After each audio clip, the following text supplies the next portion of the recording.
Eh bien, bonjour à toutes et à tous, c'est Météo37, j'espère que vous allez bien en tout cas, moi ça va super, et aujourd'hui on se retrouve pour cette nouvelle vidéo, ce nouveau point météo, où nous allons parler de la situation à venir pour cette semaine, avec une semaine qui devrait normalement permettre le commencement de l'été météorologique. Samedi nous serons le 1er juin, le 1er juin c'est le début de l'été météorologique, mais vous allez voir que cette semaine elle aura pas grand chose d'estival finalement, même si ce sera le début de l'été météorologique. Alors, on va parler de la situation déjà qu'on a depuis maintenant 2 semaines, puisque la situation est la même, le régime est le même, il n'y a aucun changement sur le pays. C'est-à-dire que depuis 2 semaines, on est concerné par des averses orageuses régulières, dues aux gouttes froides évidemment et aux basses pressions qui ne lâchent absolument pas l'Europe de l'Ouest et notamment la France. Alors, quand on regarde les centres d'action, il y a des choses qui nous tapent à l'œil actuellement.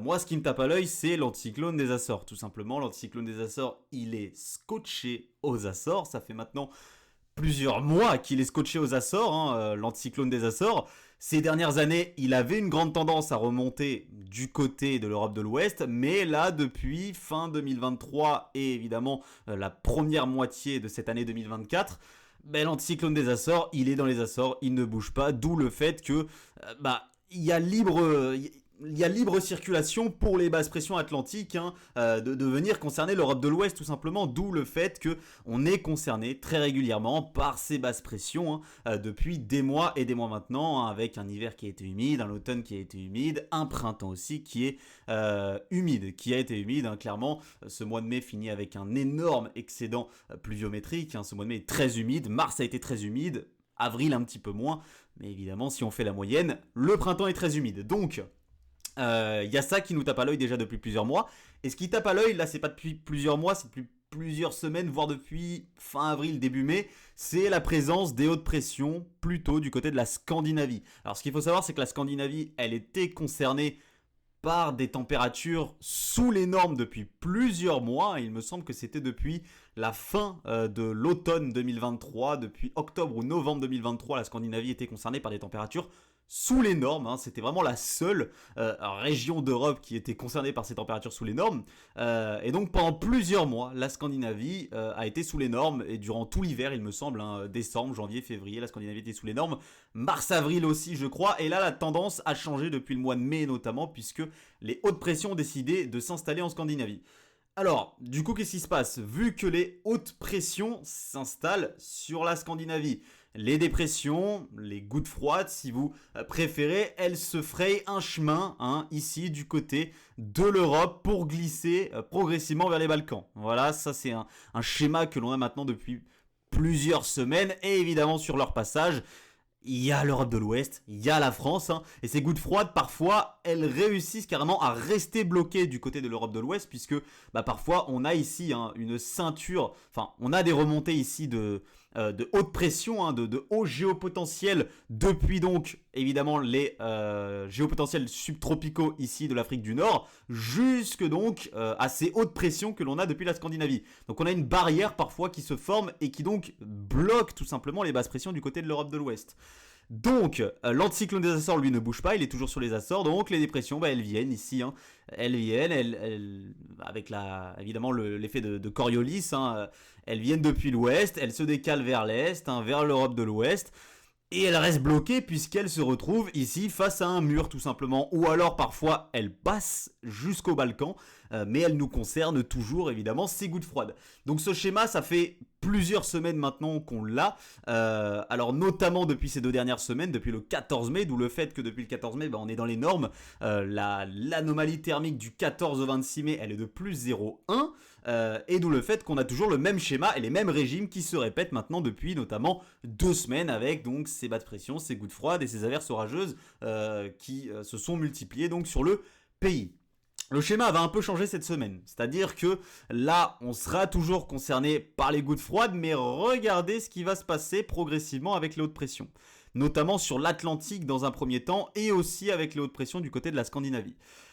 les hautes pressions atlantiques vont décider de remonter un petit peu plus haut. Vous voyez que l'anticyclone des Açores, il ne va plus se scotcher aux Açores, hein. On a un autre anticyclone qui va se développer plutôt sur l'Atlantique Nord et qui va permettre plutôt l'installation d'un régime ATR avec la présence d'une goutte froide proche des Açores. Cette fois-ci, les Açores seront plutôt concernés par des basses pressions et cette goutte froide plutôt que par les hautes pressions et le classique anticyclone des Açores. Donc, avec l'installation de ce régime ATR, le flux va s'orienter progressivement au nord. Donc, cette semaine sera une semaine fraîche sous les normes, hein.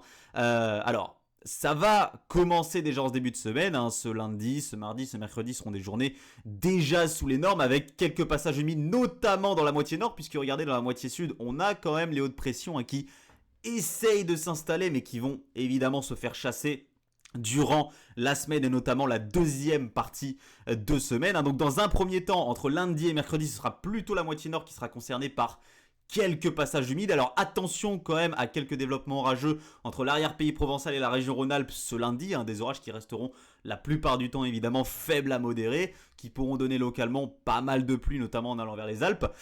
Donc attention à ces quelques développements orageux. Dans la moitié nord, donc ce lundi, on sera plutôt concerné par des averses. On aura quelques passages humides encore ce mardi dans la moitié nord. Encore mercredi, quelques passages humides. Et à partir de jeudi, regardez, hein, cette dépression ici à 1005 hectopascales sur la mer du Nord va glisser progressivement vers l'Europe centrale.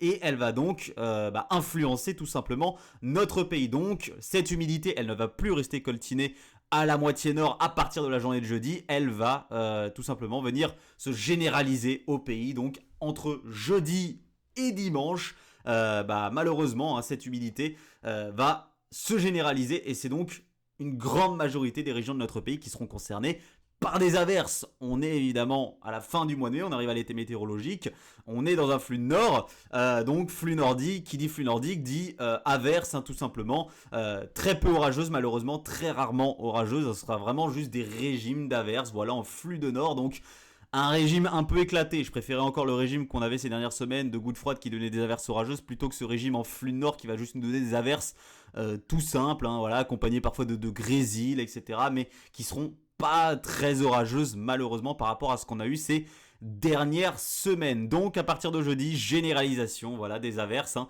sur notre pays. Ceux qui échapperont le plus à l'humidité, encore une fois évidemment, ce sera le pourtour méditerranéen et la Corse.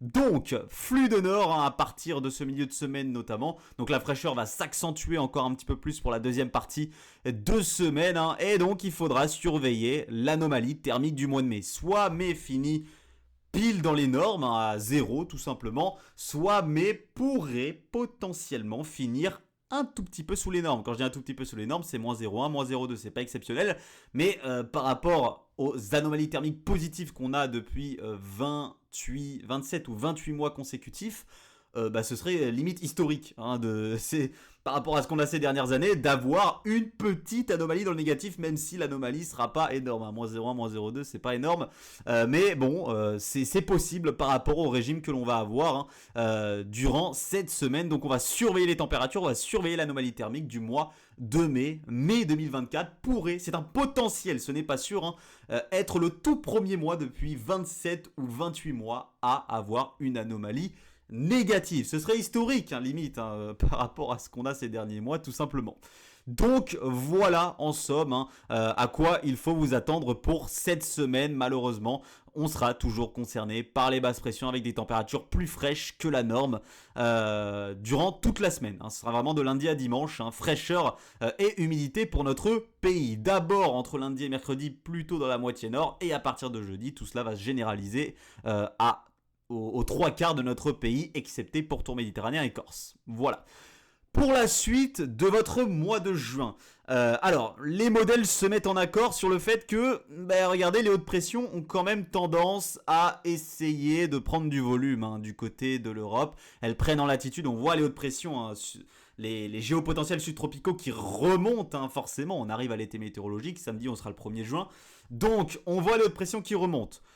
Donc il faudra voir quand même si durant ce mois de juin on ne pourra pas avoir quelques périodes plus sèches et plus chaudes quand même avec la remontée de ces géopotentiels. Il faudra surveiller leur positionnement et il faudra aussi évidemment surveiller le positionnement des basses pressions, des gouttes froides qui vont continuer, elles, à nous concerner en tout cas pour cette semaine. Il faudra voir pour la semaine prochaine ce qui va se passer.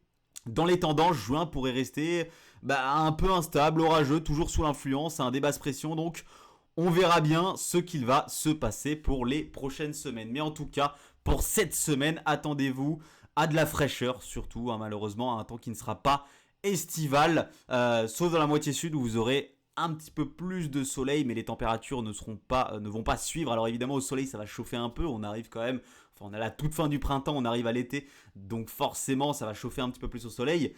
Mais voilà, les températures réelles, malheureusement, elles resteront sous les normes durant toute la semaine. Merci à tous d'avoir suivi ce point météo. On voit que les choses bougent quand même pour la suite au niveau des hautes pressions qui remontent avec l'arrivée de l'été météorologique. Donc, prions pour que on ait quelques périodes quand même plus chaudes et plus sèches sur notre pays qui nous coupe enfin ce régime de coups de froid qui nous concerne maintenant depuis pas mal de temps. C'était Météo 37. Bye tout le monde.